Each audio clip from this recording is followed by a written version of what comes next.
you for joining. Hi, everyone. Thank you for joining us. We are really excited to see so many people on this Zoom session. We do have a limitation of 100 participants, so whoever couldn't join for whatever reason, I do apologize, and we will send you a recording after this meeting. So my name is Jenny. I'm an Israeli living in London, and I am from We Democracy. We Democracy is a grassroots community and movement of Israelis and Jews from the UK. We support the pro-democracy movement in Israel and advocate for democracy for all. In terms of housekeeping, before we start, so this session is about 1 hour and 15 minutes. The format is a bit different than our previous online events. So we'll have a conversation between two wonderful speakers. And if I can ask you to remain on mute until we open it to a discussion with an audience, to a Q&A, but obviously feel free to write down your questions in the chat. So happy to introduce our speakers. We're excited to have with us Dr. Eran Tzidkiyahu, who is a Jerusalem-based scholar of Jewish-Arab relations and the geopolitical guide of the Holy Land. Eran specializes in the Israeli-Palestinian conflict, conflicts in holy places, as well as religious nationalism. He's also a board member of the A Land for All initiative, which is the focus of our session today. And we're also very lucky to have with us Dr. Ruvi Ziegler. Ruvi is a UK-based academic whose expertise lies in international refugee law, international humanitarian law, and questions of political membership and participation. Ruvi is part of the We Democracy community, and he's a very useful member these days as he's an expert in international law and human rights, so a very useful individual to have with us. Ruvi and Eran, thank you both for joining, and over to you. Fabulous.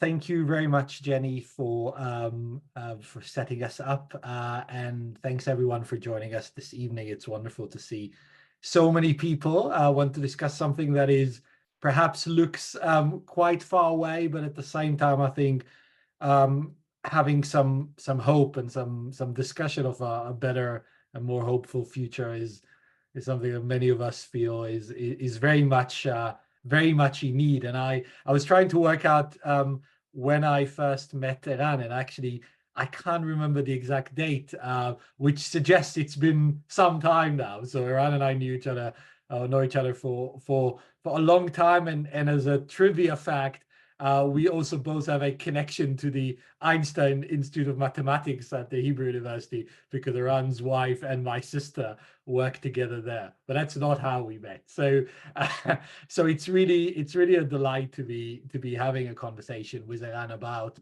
the A Land for All initiative. So what we thought we'll do is Eran will kick us off actually by presenting the initiative and perhaps what drew him to join it when he did, and then I will carry on with some questions about more specific elements of the initiative. Once Eran's kind of finished his initial spiel, I also put in the chat the main principles of the initiative, which are on their website, and they're going to guide me in some of my questions. But I'm not going to monopolize all of the period we've got together. I'm going to kick us off, and we will look forward to an interactive discussion with all of you afterwards. So Eran, over to you for starting us off, and thank you again. Thank you, Ruvi. Many years ago, I escorted my wife to Oxford, and I took the opportunity to sit at the library of King's College, if I'm not mistaken, where the Middle Eastern Studies is located. And all of a sudden, you entered with an Israeli Supreme Judge, a former Israeli Supreme Judge, and said to everyone, "I'm sorry, you cannot stay and work here anymore. We're going to have a public discussion about freedom of press," or something of that sort. It was Dalia Dorner, I think. She was in charge on the freedom of press, on the commission of press or something like this in Israel. And this is how we first met in Oxford. And then we met in Jerusalem, of course, and became friends. It was quite a while ago, yes. Yeah, so I am now in Jerusalem. And I wanted to say, before maybe we will maybe can you hear me? I see that I'm frozen.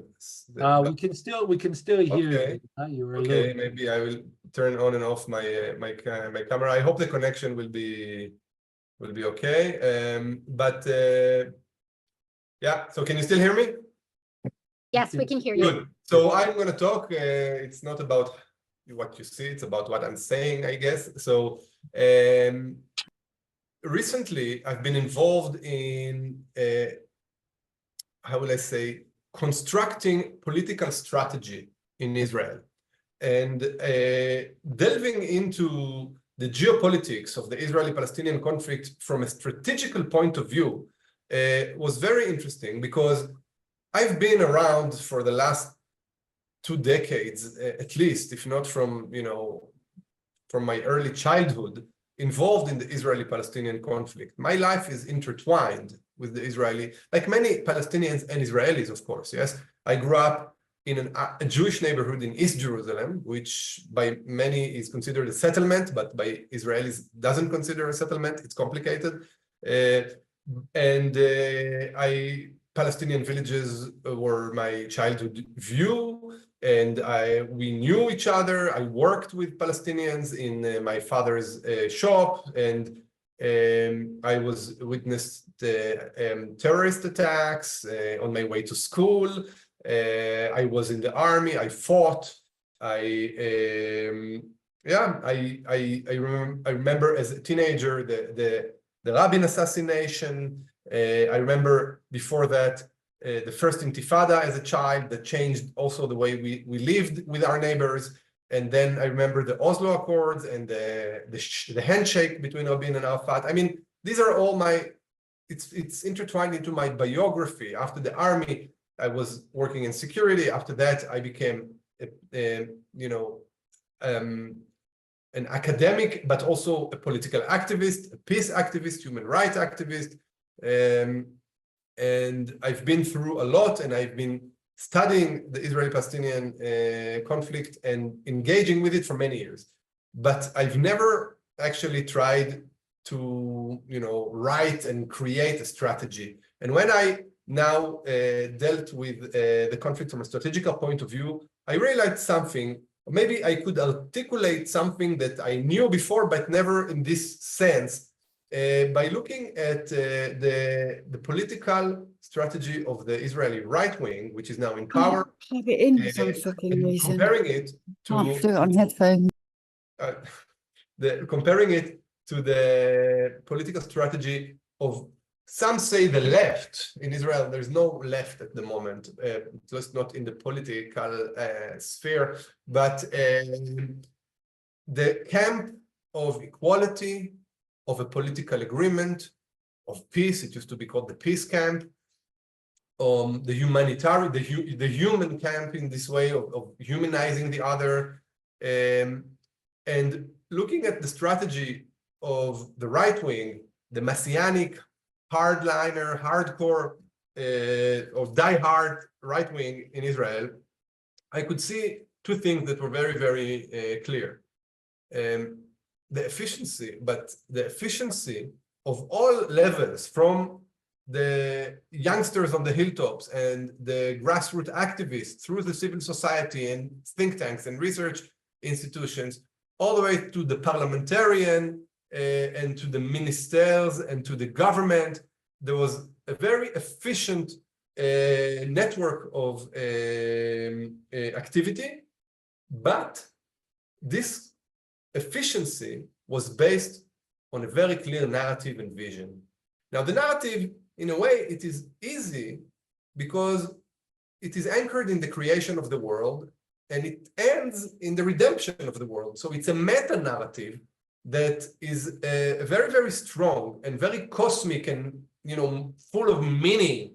And you can be immersed in it, from birth to death, and it gives meaning and sense to everything. And from this theological vision, you draw the political vision, which is also very clear. And in the messianic die-hard right wing in Israel, which is now in the government and on the ground, there are also many splits and many different people and organizations and ideas, but the whole is bigger of all its sum. I don't know, of all its components. I don't know if this is the right phrase. Hashalem gadol misach halakav. The whole vision is larger than the sum of its components. Right? It was clear in English. And it is very easy to understand the vision. The whole land is ours, and the other side has no collective rights. We want to take them, out of power, and if possible, out of place, that they want to be here. And we want to control more and more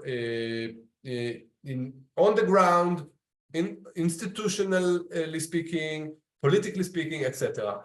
It's quite simple in a way. Now, how to achieve it? Okay, so there's this policy of disconnecting West Bank and Gaza that used to exist until October 7, the segregation of the West Bank, East Jerusalem, Palestinian citizens of Israel, refugees. So there are different Palestinian groups we manipulate, divide and conquer.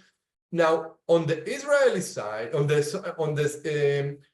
the let's say equality and human rights and political agreement side, on our camp, I don't want to call it the liberal side. It's not a good word maybe, but the peace camp, the equality camp, the humanitarian camp, I saw exactly the opposite. A lack of efficiency. The sum of the components are larger than the whole. Every group and every individual has a different vision. What is a two-state, one state, three states, confederation? I don't care about states. I just want everyone to be happy. And I'm anti-power. And there is no clear vision of what is a two-state solution or what is a just solution to the Israeli-Palestinian conflict. And thereof, there is also no efficiency. There is no connection between all the different aspects, grassroots activists, field activists, civil society. Sometimes there is, but there is no one organizing rationale that is leading us. And we're not working in light of one very coherent, clear vision. And being a member of Land for All for many years now, of the secretariat or just a supporter at some point, and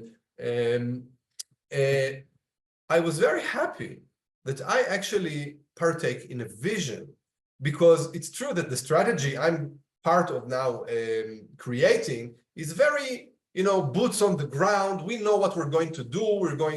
It's not about visions and narratives, but everything is an outcome of the vision and the narrative. And for many, many years, I was saying, look, the situation on the ground is so bad that we shouldn't talk about visions. Yeah, okay, it's nice to have a vision. Let's deal with the reality.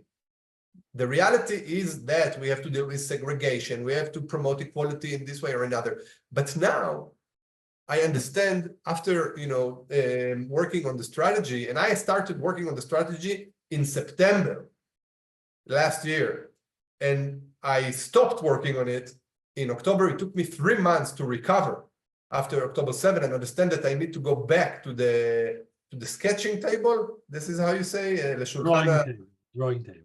Yeah. To the drawing table to continue working on my strategy. And the first chapter that I wrote was about vision and narrative.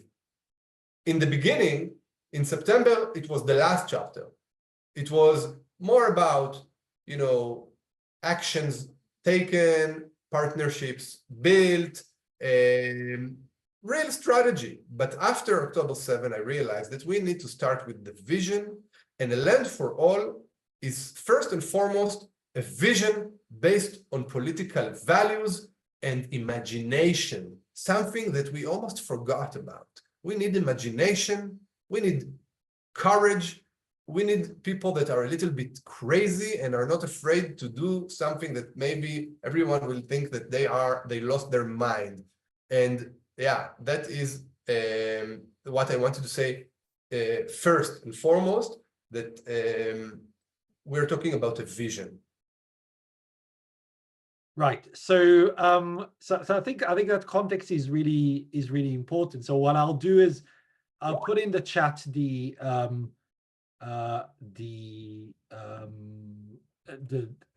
principles of the program, but let's maybe, before we get to the specific principles, let's unpack that wider visions, because I'll read out that kind of first sentence that appears on the website, which is: a land for all is a shared movement of Israelis and Palestinians who believe that the way towards peace, security, and stability for all passes through two independent states, Israel-Palestine, but within a joint framework, allowing both peoples to live together and apart. And I think that's where, as you say, we start speaking about different dimensions and different imaginations. So maybe I think the place to start is to see, how is that different, in your view, than a classic two-state solution? What really differentiates it? The answer is very, very clear and simple to provide, because the classic two-state solution is based on separation, not to say segregation. Now, I know it's hard to imagine that I talk about connection, or I don't know, the opposite of separation, but the hard separation. Let's build a fence. Let's build a barrier. Let's separate. You know, many politicians and leaders in Israel describe a two-state solution in the word divorce. Let's divorce. Let's you know, you divorce is I mean, it could be a good thing if, you know, when needed. Sometimes it's good. I'm not, but the context of when you think like people separate, it's sometimes it's conflict. And when you talk about reconciliation, it's somewhat paradoxical to talk about separation. Now, I understand, I'm not innocent in this sense. I understand that conflicts sometimes are resolved through hard separation, right? But the first, I think, difference between the classic two-state solution and the land for all concept is the idea that we are not basing the two-state solution on a hard separation, but on the emphasis or emphasizing the connections and the bridges between the two states. And why is that important? I will say. But before, you know what? I can answer with the question, Ruvi. Why do you think that after 30 years, not maybe say since 37, when the first two-state solution came up in the Peel Convention, yes, 1937, almost 100 years, but let's say the last 30 years, we failed to achieve a two-state solution based on separation. Because if you think that, I'm not saying you, Ruvi, but I'm saying in general, if one thinks that, you know, talking about connections is naive, I think that when we understand that we actually failed to achieve the two-state solution, which is so needed, we can maybe talk about why it's so needed, right? Based on the hardline separation, it just doesn't work because it contradicts the rationale of this land and this country and the narrative of the two national movements that share this land. So go beyond separation in order to achieve a two-state solution. That is maybe a way to bypass the barrier to peace and agreement. Yeah, well, I think that's really important. And actually, I just spent some people on the call will know that I spent Thursday and Friday in Northern Ireland, which following the Good Friday Agreement, and indeed before the Good Friday Agreement, has a form of an open border between people who live in two separate states in terms of their governance and citizenship, the United Kingdom, of which Northern Ireland is a part, and the Republic of Ireland. But anyone in Northern Ireland can choose, if they were born there, to be British, Irish, or both. And I think that kind of takes me, I think, to kind of delve a little bit deeper into some of the principles of the initiative, because I think you've outlined very well why it's different in terms of not having a hard border. But one of the one of the ramifications of that, right, is that the two countries will have different citizens, but those citizens will be able to move freely between the states. So I just want to highlight the principle, and then we can maybe talk a bit about it. So the starting point, if I understood the initiative correctly, is that you take a snapshot of today. Let's say today is when this comes into effect, and you say whoever is currently a citizen of Israel remains a citizen of Israel, whoever is currently a citizen of Palestine, and then includes people in East Jerusalem, is a citizen of Palestine. But there are two things that then happen. One is that each of these countries can have its own immigration policy. So Israel can continue to have the law of return and to let Jews immigrate to Israel. And Palestine can have a law of return for Palestine refugees from Lebanon, Syria, and the rest of the places in the world, Palestine refugees. Now, if there was a hard border between the two states, we would be closer to where the Geneva Accords probably had us. But there's not going to be a hard border, right? So talk us maybe through why you think it would be a good idea, right? And why people on the call should be sold of the idea. I think a lot of people on this call would accept that the Palestinians have a right to self-determination, which includes allowing Palestinians from elsewhere to also be Palestinian citizens. But I think they would struggle with the idea that then once they've arrived in Ramallah, they can travel and work and move freely to Tel Aviv or to Haifa. So maybe we can talk about this. Well, I don't know what you mean when you say hard border. It could be a real border, but the question is, what are the conditions under which someone can cross the border, right? Like, you can have a real border, hard border, I don't know, fences and checkpoints if people can cross them.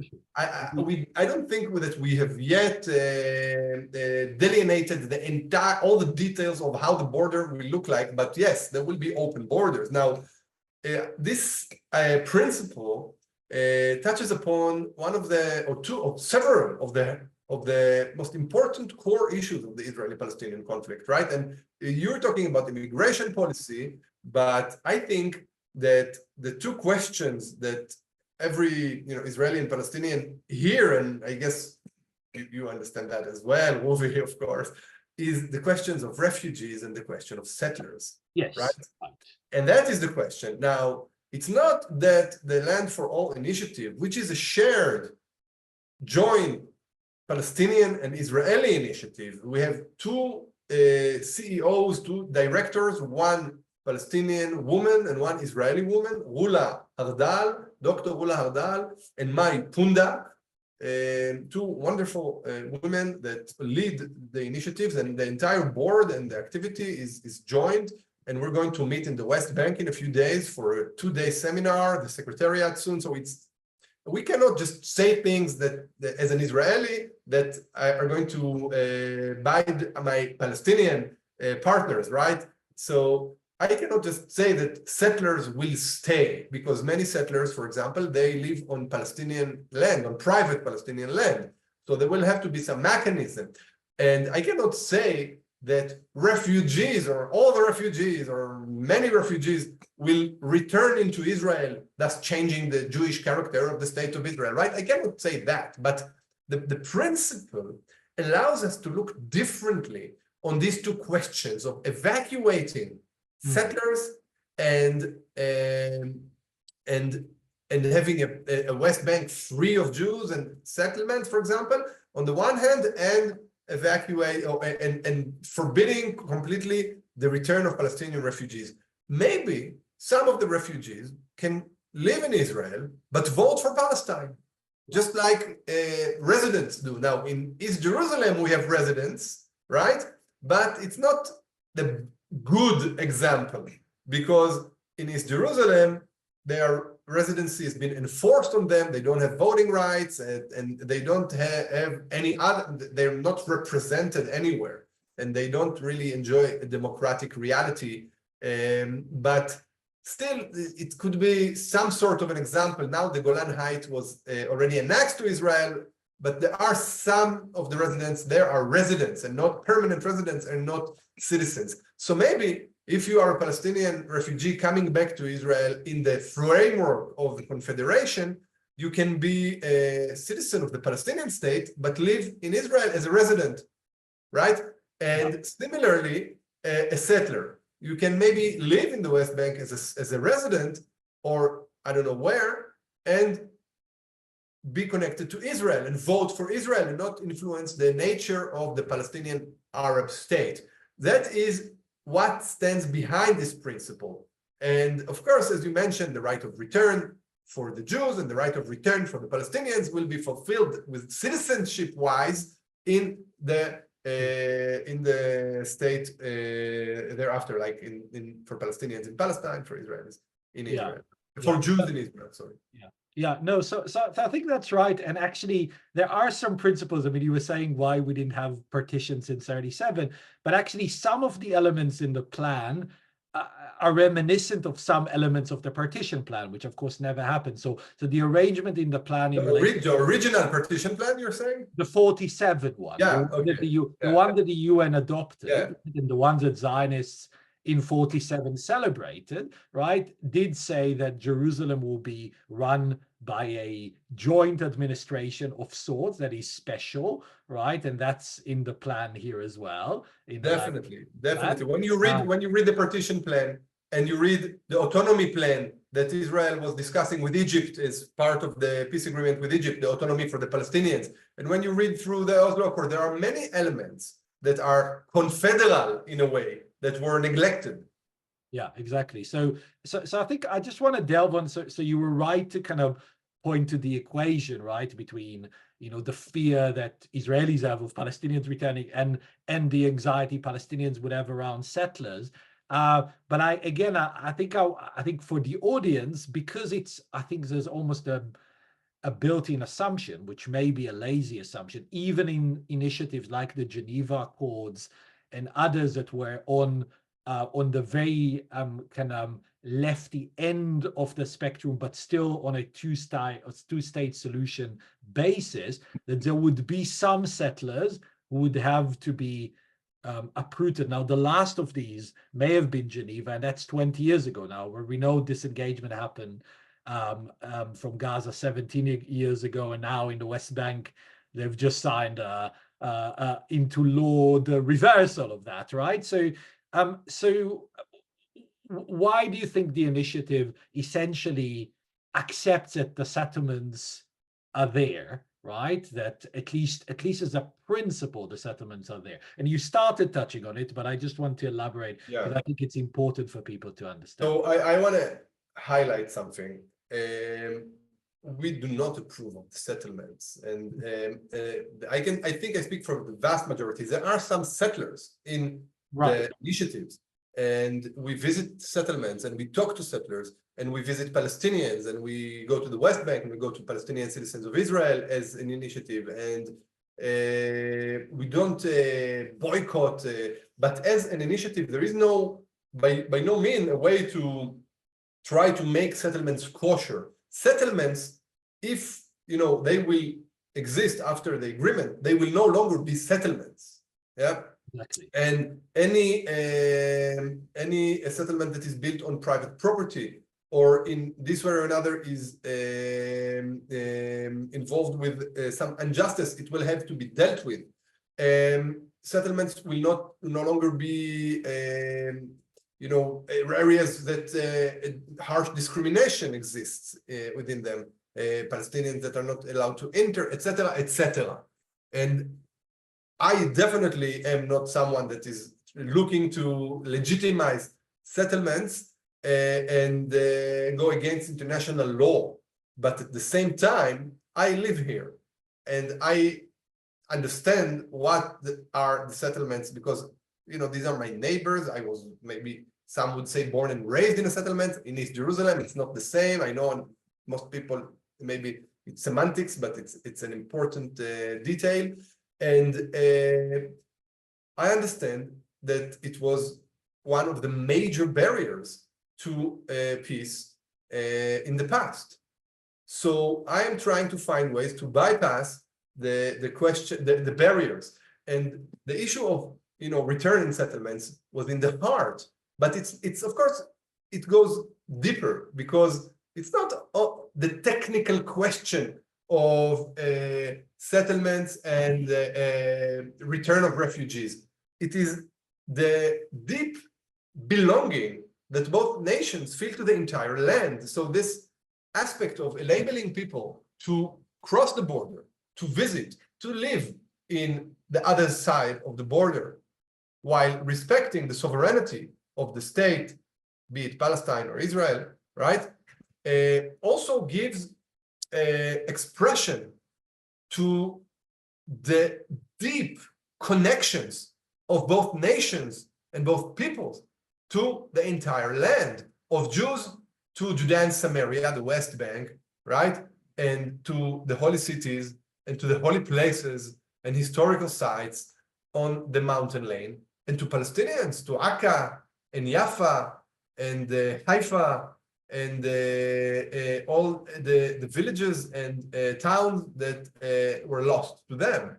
And this is a very, very important aspect, because it goes deeper than the details of where can one live and vote, etc. It touches the core of identity. And I don't know if I'm answering your question here, but I want to tell you something. Once, many years ago, I was in Bethlehem visiting a research think tank, a research institute, a Palestinian think tank, and the main the head of the group of scholars, of Palestinian scholars who sat with us, we've discussed politics, of course, and solutions. And he said something. He said,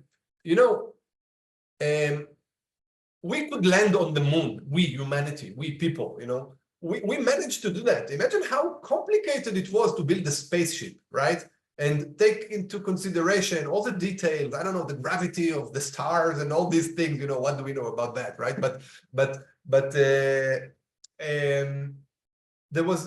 We made it. We could land on the moon. Why? Because there was enough goodwill of enough people to support the attempt and overcome the complexity. Now, if there will be enough goodwill and motivation and partnership to solve the Israeli-Palestinian conflict, we can solve it. Two things I want to say about that before the first thing is that the infrastructure, we need to build the structure tailor-made to the problem. Yes, we can, look at other conflicts, peace and truth and justice committees, and political and practical structures from different conflict resolutions around the world, etc. But this is a very unique case, and we should build a structure that is adapted to the needs of this country, this land, and these peoples. This is one thing. The second thing I want to say is that overcoming the obstacles is not a technical issue. Ruvi, maybe even better than me, that we know how to solve the conflict on a technical level. There are hundreds of resolutions by the best minds in the world who plan how to divide Jerusalem and how to share Jerusalem and how to divide infrastructure and legal structures and political structures and economical structures. But every time the experts bring the resolutions and the programs and the plans to the politicians, they fall because of narratives. They fall because of beliefs, because of principles, because of history and theology. So the real barriers are not in the technicalities of how a two-state, one-state, or a confederation looks like. It's about how we convince people, to believe in partnership, to believe in the right of the other, to understand that respecting the right of the other is the only way to achieve security and to fulfill our own right here in this land. And it's not about technicality. Yes, security is important. and the economy is important, but it's about narratives. Right. Yeah, no, I think that's right. What I think we'll do is there's some questions already in the chat, and I see there's also somebody who's patiently kind of kept his hand up in kind of to ask it, I think, verbally. But what I thought I'll do, I'll put to you some of the questions that were put in the chat. There were essentially one question, and I'll phrase it in a wider way around security. So somebody asked, can you address security concerns? And I think the question, and in the initiatives, there is essentially a talk about joint security operations and about demilitarizing the armed militias and about having the consent of the other state to have any foreign military presence on the territory. And there's also a reference to some sort of an international institution that includes the EU and the UN and the Arab League, but interestingly, not the US. So I wonder. I'm looking here at the document. You're talking about the international framework. Yeah. Okay. But let's take those two in turn. So specifically about security, how do you resolve the security? So first of all, it is very, very clear that security now, after October 7, right, in Israel, and for Israelis, and even before, I mean, since the Second Intifada, and even before, throughout the 90s and even before that, security takes a very high place in the priority, the Israeli public agenda. And for many years, I think the radical left, or I don't know, the hardline left wing of the dovish camp kind of neglected the question of security, even though I can argue with that, argument, but there is this idea that security is contradictory to, I don't know, peace or reconciliation. And after October 7, it is very, very clear that conflict management, yes, in contrary to conflict resolution,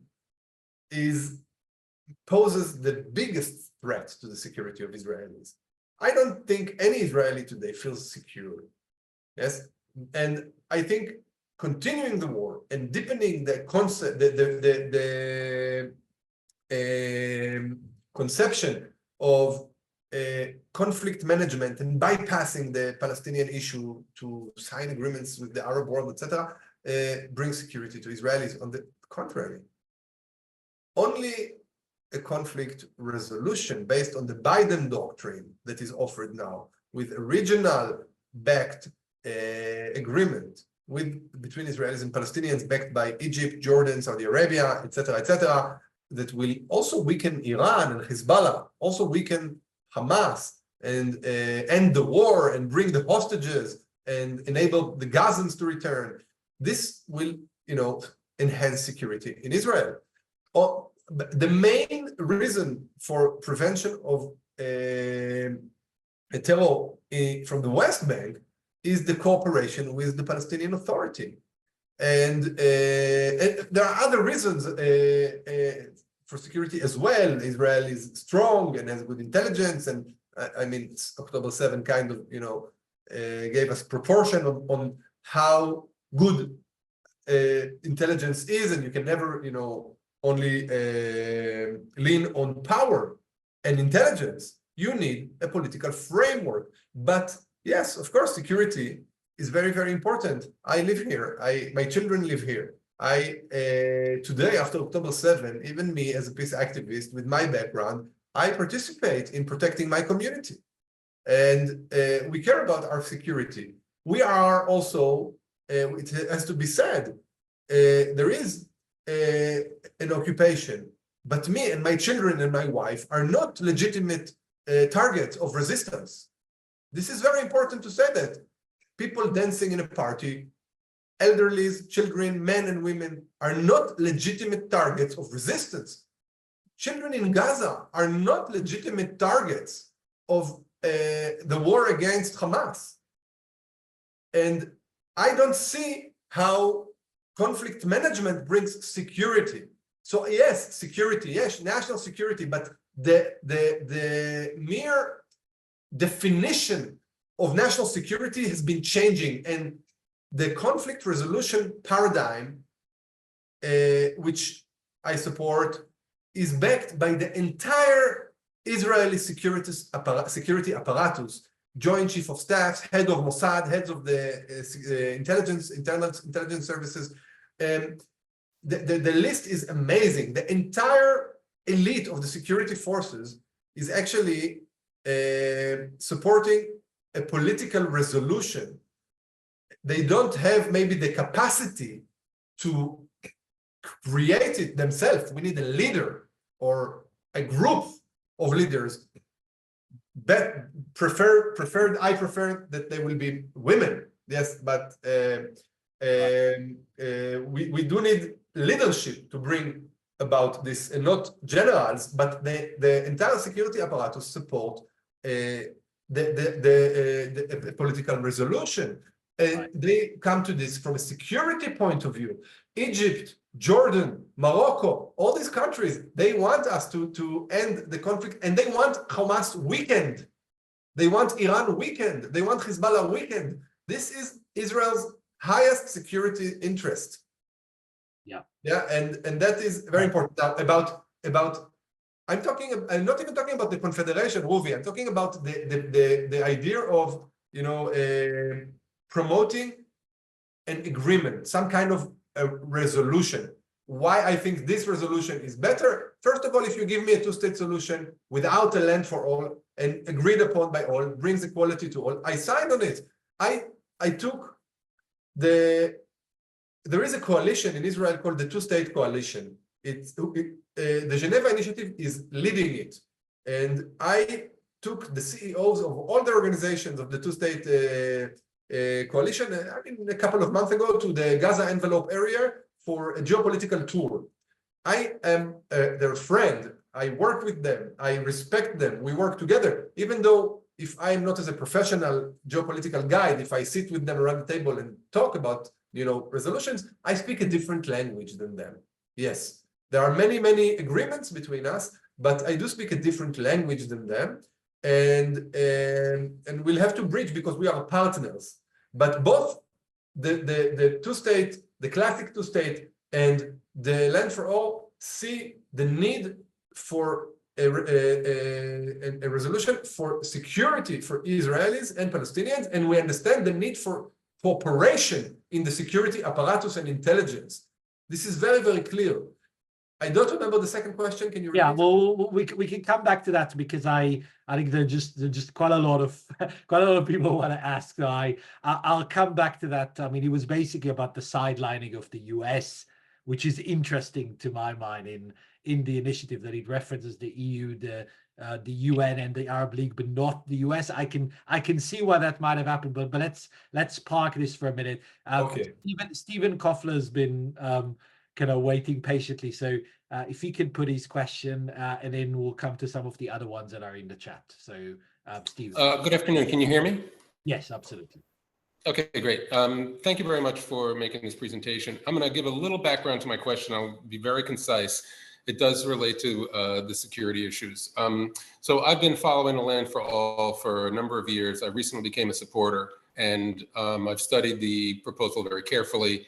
And I've, in a very informal way, started to try to create a megaphone effect in the area where I live, which is Westchester County, New York. And, you know, we're generating some interest, talking to political leaders as much as possible, that kind of thing. Now, one of the things, and I think we already see it in the questions that are in the chat, especially from the Israeli slash Jewish side, a lot of skepticism comes up around this whole question of security.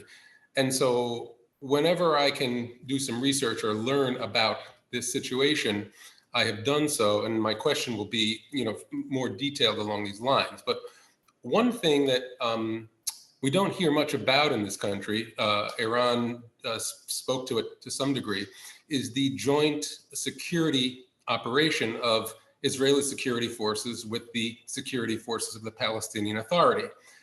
And as I encountered a lot of the skepticism, which is around this issue, I actually did find a report that was written about this historical, the history of this joint cooperation. It was done by the Washington Research Institute.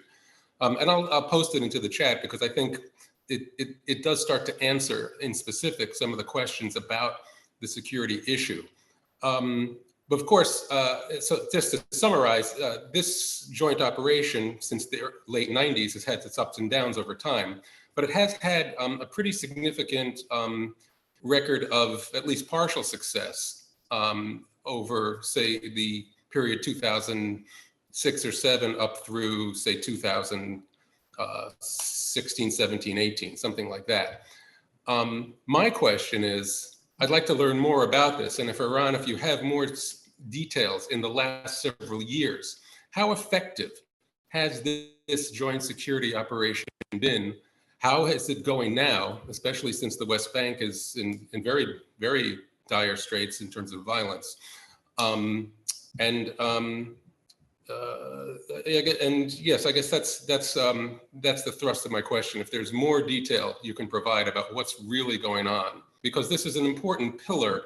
I mean, it's one of the most important things that already pre-exists to some degree. I think it's clear. Thank you for this question.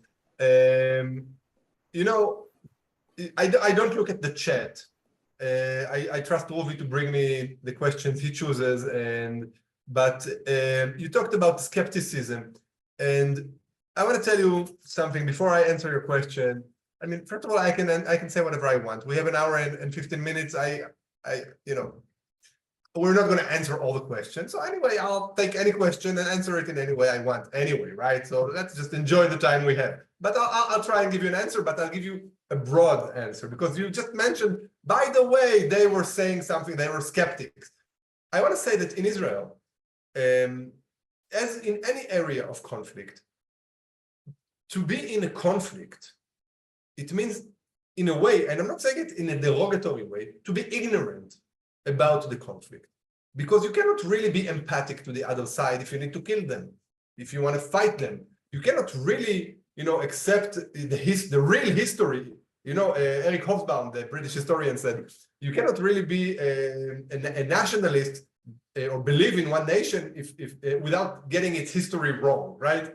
So being involved in a conflict requires ignorance. You cannot really understand both narratives in depth.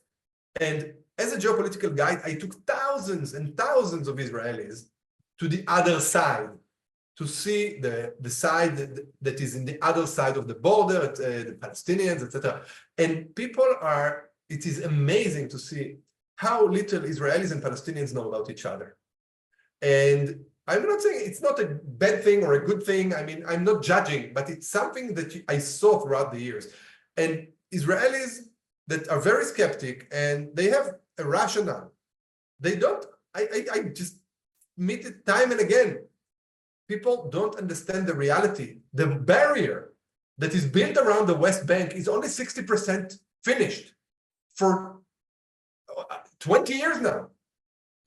There are kilometers of gaps in the barrier. Tens of thousands of illegal workers cross until October 7 every day. The barrier is, so if this barrier provides security, our security was neglected. So it's the barrier that provides security, the fence. The fence was drawn in the 1990s as a political border. So what brings security? The main reason for security until October 7 was intelligence and cooperation with the Palestinian Authority. These are the two main reasons that Israel had security in the West Bank or in Israel from the West Bank. Yes? And then there was also questions of motivations of Hamas, etc. Yes. And I think Israelis don't understand that. And Israelis now being told that there's going to be some, I don't know, like sweeping victory. But what's going to happen if we're not going to strengthen the Palestinian Authority is that first, Israel is going to directly rule Gaza, losing soldiers and killing citizens, losing legitimacy. And Hamas is going to survive because the Israeli rule, the direct Israeli rule on Gaza is going to feed Hamas. That is the biggest fear of Hamas since 1990s is a political resolution based on a strong Palestinian authority. And a Palestinian authority that can fight and survive and be legitimate, first of all, it needs to be, how did he say it, a upgraded or reformed Palestinian authority, not only in its security apparatus, also in its leadership, in its corruption, in its relation to democracy, but also the relation, the treatment it receives from Israel. Israel emptied the Palestinian Authority from legitimacy, making it a collaborator, a contractor of its rule in the West Bank. So why would the Palestinian Authority continue to provide security without receiving anything in return, right? And this is actually a founding issue of Israeli security.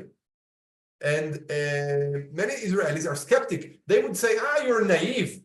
Actually, to be naive in Israel now is to believe in this full victory and Israel direct rule over the Gaza Strip, which will weaken Israel, isolate Israel, make it lose the war, the hostages will be killed, and Hamas will survive, right? Okay, so what I want to try and do is try to group together a few questions. I should say there were a couple of comments about the fact that we didn't include in this particular conversation a Palestinian speaker. As the organizing team, we will take this on board. I mean,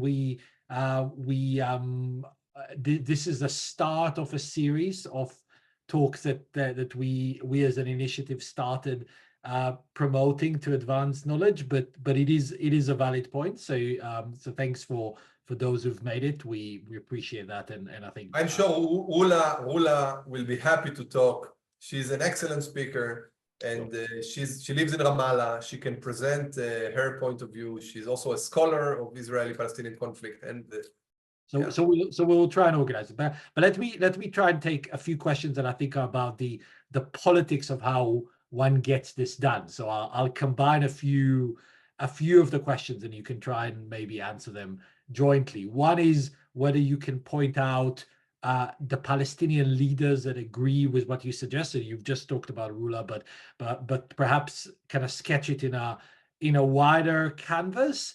I think the second is, are there any chances of an Israeli citizens voting for a manifesto that includes this sort of proposal? And yeah, I think sadly there was a more general question: are there any politicians that are endorsing this beautiful vision? So basically, who supports it, I think is how we have it. Yeah, if I put myself aside, one of the reasons I joined Land for All is because of the people involved. Before I was giving my name to the secretariat and willing to put my picture on the website, I looked at the people involved. I actually knew them. I knew them for many years. And when I saw the list of people involved, I said, okay, these are excellent people, serious people, scholars, activists with a lot of experience, political, academic, intellectual, on the ground, activist from both sides. The co-founders from the Palestinian side are affiliated with the different wings of the PLO, mainly Fatah, of course, but also the other parties. There are no Hamas members in Land for All. In the Israeli side, there are no politicians. There is one person that tried to run for the parliament in Meretz, in the Israeli kind of Zionist left, but he didn't made it inside the parliament. But other than that, we have a wide spectrum of people from the radical left to the kind of soft, dovish religious right, you can say. And we interact with politicians. And before October 7, I speak French. I went to France once with a Palestinian partner. He was much older than me. He could be my father. He had a very interesting life story. and he was a refugee, and he lived in Jordan, and he lived in Jenin, and he was a Fatah member.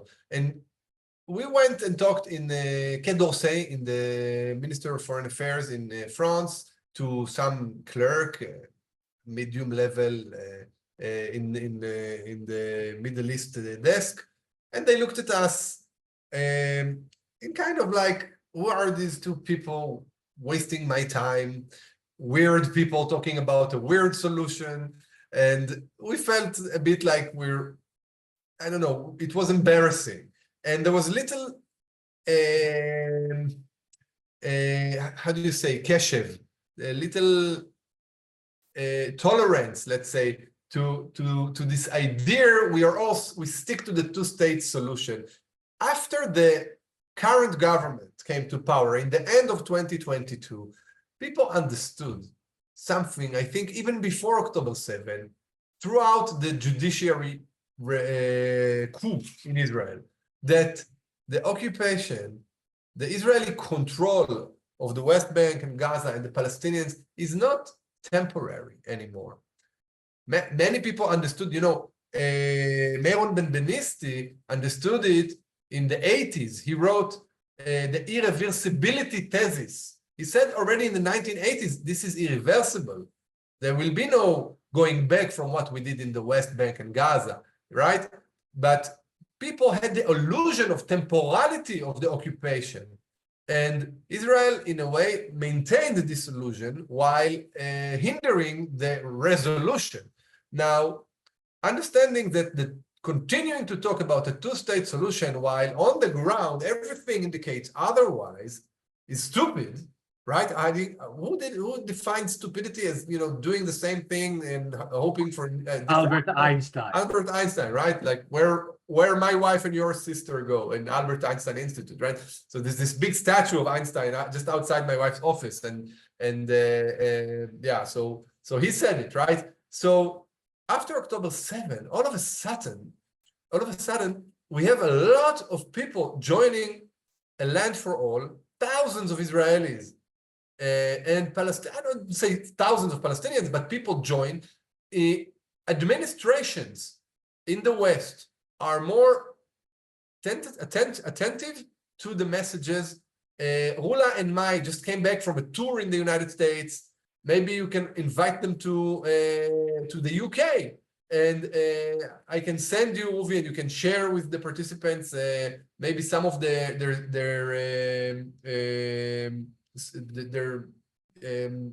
I don't know how to say, the show, the videos of their talks in the States, and the Land for All initiative is gaining momentum. Now, why is that? I think because if you look at Gaza, in 2005, Israel withdrew from Gaza, and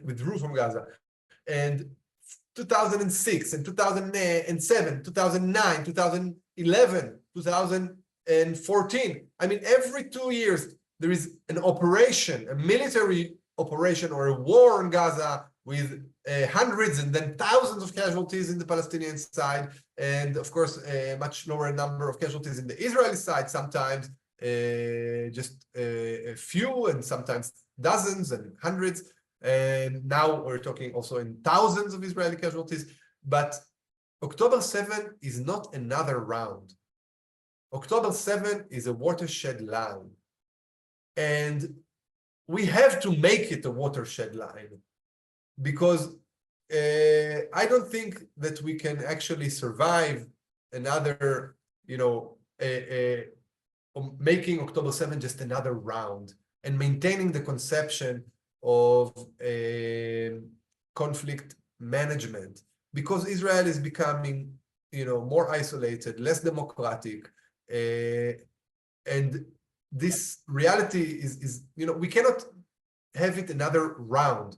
This is why I think Land for All is now getting much more attention on the political, international, and national sphere. And one of the ideas that is now gaining velocity and interest in Israel is what we call peace partnership-based peace, which is Limor Yehuda, which is also a scholar and a member of the Secretariat, and she's part of the Israel and the Middle East team or department in the Van Leer Institute, has organized a few conferences and events with, speakers from a very wide range of political background to talk about how to make peace based on equality. Because Oslo had many loopholes and many problems and many weaknesses, but maybe one of its main weaknesses was, and I'm saying it as an Israeli, that it was based on supremacy, on Israeli supremacy and Israeli control. It wasn't really a process based on equality. And now we understand maybe that for the process to succeed, we need an honest broker, and we need to have the idea of equality and justice in the front. And it will change the entire apparatus, the economical annex of the interim period, the structures, the institutions that we build. So how do you build partnership when it's not based on equality, right? And this is also another idea that is now gaining attention, and how weird it is to talk about these things, equality, peace, while we are in the middle of a war. Yeah. Great. So I'm going to come to Sheldon, who wanted to ask the question in his own name, and then I'll come after that, after your response, come to Jenny, who's going to ask something and also wrap things up. So Sheldon, do you want to put your question to Eran? Yes, thank you. First of all, can you hear me and the wind's not blowing too loudly to distort the sound? Excellent. Yeah. Okay. I was fascinated that you started with the messianism, because in many ways religion is at the heart of this dispute. And there are two opposing religious visions which have the potential to destabilize everything, our own radical right-wing religious, and of course Hamas.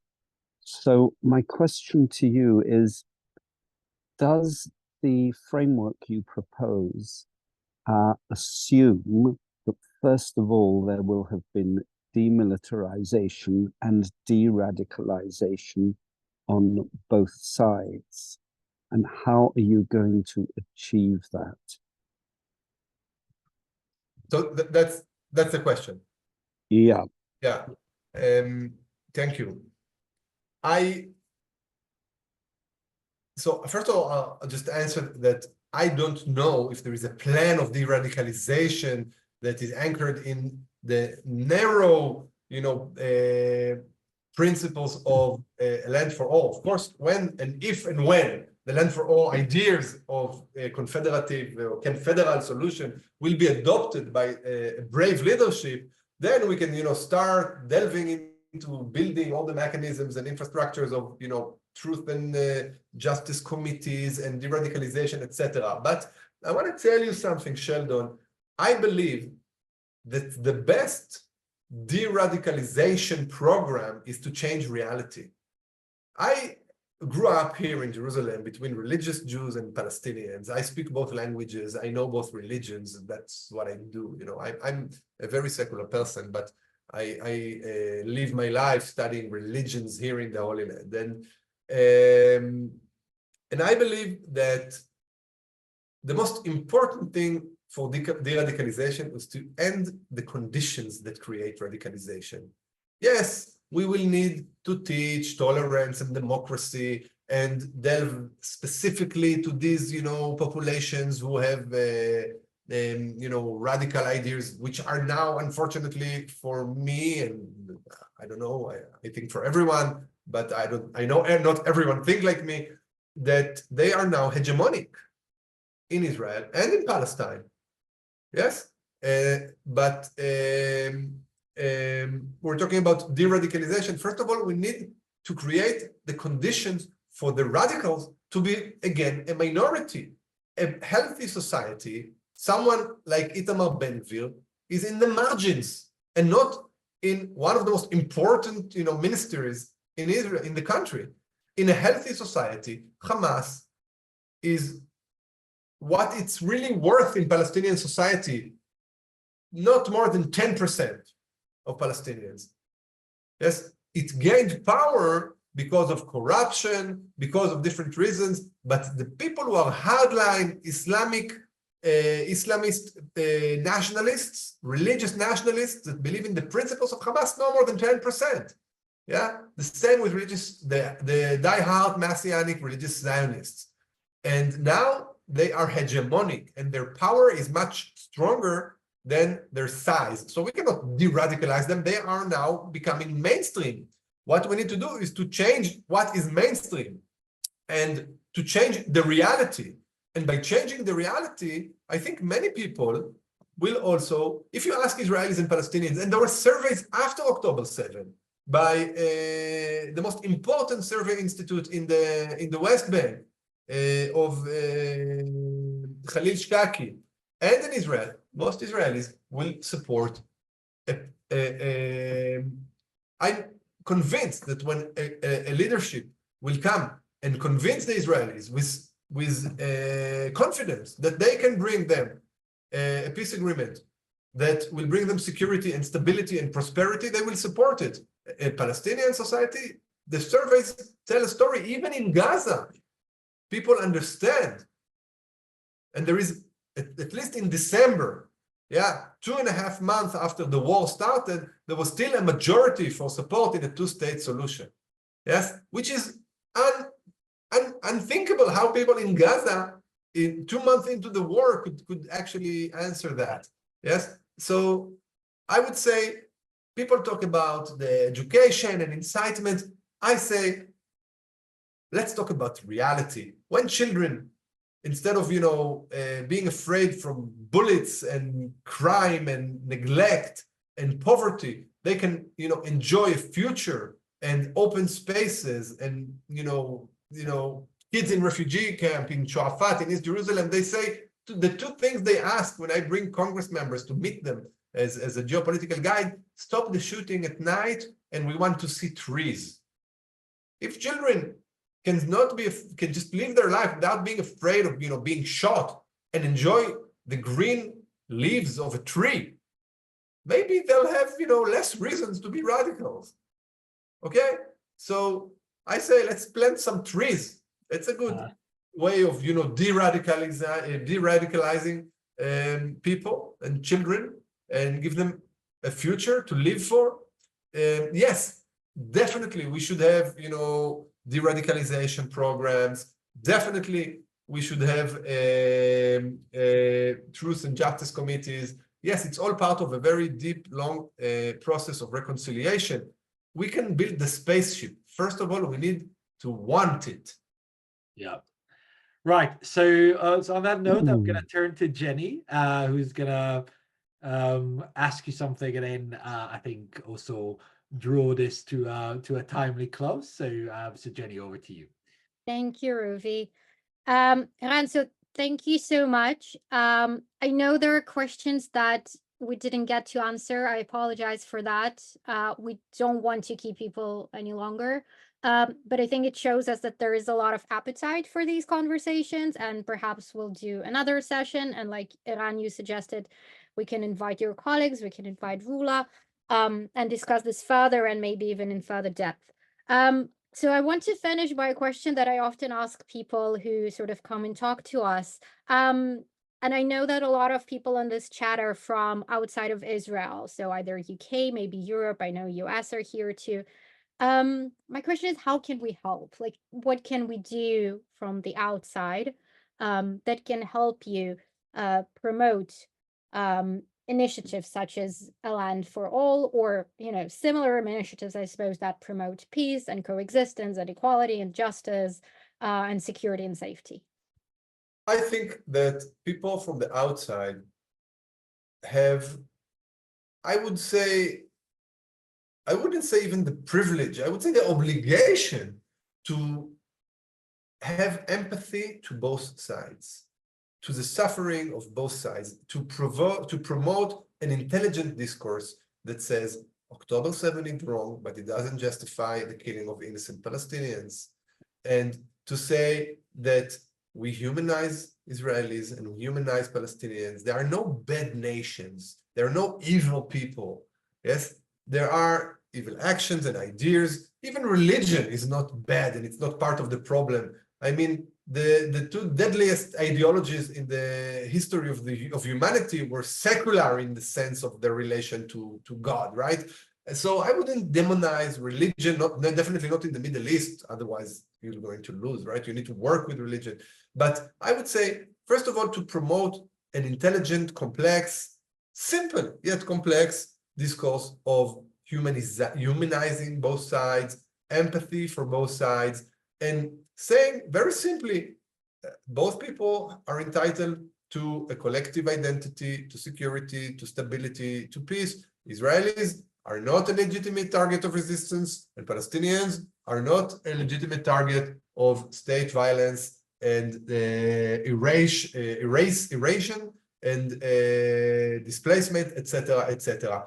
And on the ground, there are many things like, contributing money to organizations you believe. To the New Israel Fund is a good umbrella to provide money for many of the organizations who work for social justice, and of occupation, for different ideas and the principles that actually follow the values that we talk about: democracy, end of occupation, and so as I said, even poverty, Israelis, Palestinians, equality, etc. So I would say to use a discourse of hope. I went to when I did my PhD in Paris, I lived in Strasbourg, on the west bank of the Rhine, and Strasbourg was like the heart of the Franco-German conflict for so many years. And people there would ask me, you deal with Israeli and Palestinians. What are you fighting about in the Middle East? People couldn't even imagine a conflict in Strasbourg. It was the capital of the mixed German-French couples.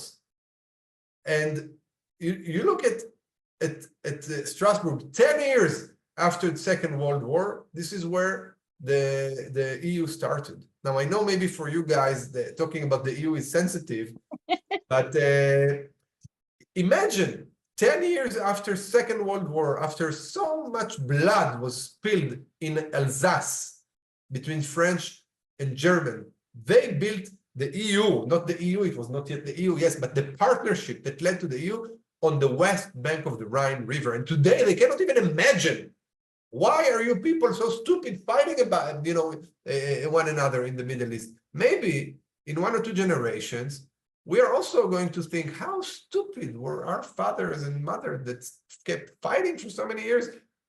For what? So we have to keep the hope, and you should provide us with this hope by supporting, by discourse, by adopting an empathic, humane view, and we need it, because I think it's very hard to solve this conflict here all by ourselves. Yeah, we need an external help, support, and hope. Thank you so much. I think we'll end on this note, and I'm gonna say, inshallah, fingers crossed. Everything you say will happen, and hopefully this is a start of a conversation. As I mentioned, the session was recorded. We will email it to everyone who registered to this session, as well as Thank you very much, and I'm sorry I couldn't answer all the questions, and I understand. Thanks very much from my side as well. Thank you, Ruvi. And thank you for all of you who joined and asked your questions, and hopefully we will see you again. Have a good evening. Bye. Much. Thanks. Good evening.